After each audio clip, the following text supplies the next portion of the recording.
Good morning, Oklahoma. Welcome to Cow-Calf Corner. This week's topic is about getting a feed analysis report on your hay.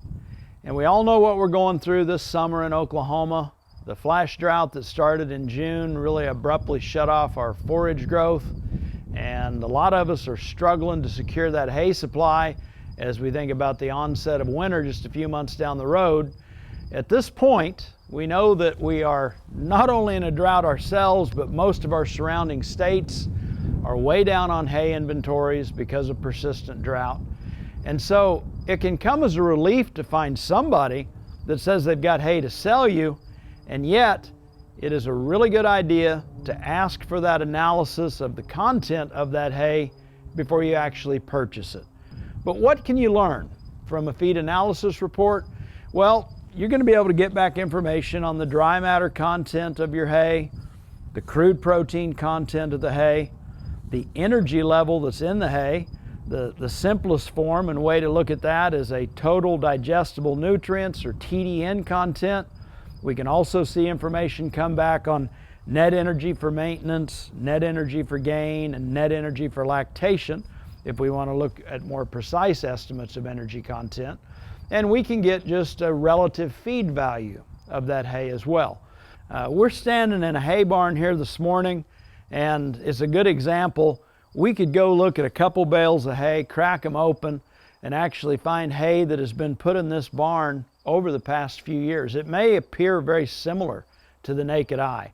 Something like Bermuda grass hay, we may look at two big bales. They appear to be very similar. We may find that they vary a great deal as far as crude protein content and energy content. If we've got that information, say on two potential sources of Bermuda grass hay, it's priced the same, we may find one is 15 to 20% crude protein, maybe total digestible nutrient values of 60, and another one that appears the same, maybe at 5 to 7% crude protein content, and be down around 50 to 55% TDN. It helps us to make a more informed purchase if we've got that feed analysis report. I think you're going to find most of your better hay vendors are going to provide that information so you can take that into account in making hay purchases. The other thing in a year like this, where we're going to see some failed, say, corn or milo crops that got turned into hay, it's a good idea to get that nitrate test. Various nitrate levels leading to nitrate toxicity can cause us a variety of issues when we start feeding those to beef cattle, particularly pregnant cows. We may get to a level of nitrates that are high enough to actually cause abortions.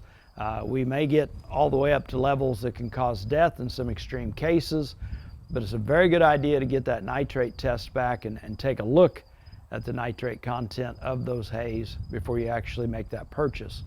And our nitrate toxicity fact sheet actually is a little more informative of what we can do if we've got some of that hay on hand or potentially purchase it. So just some ideas to keep in mind by getting a feed analysis report of our hay, whether it's already on hand or we're purchasing. It helps us to plan so that we end up with maximum livestock productivity out of our feeding program so we can feed accordingly.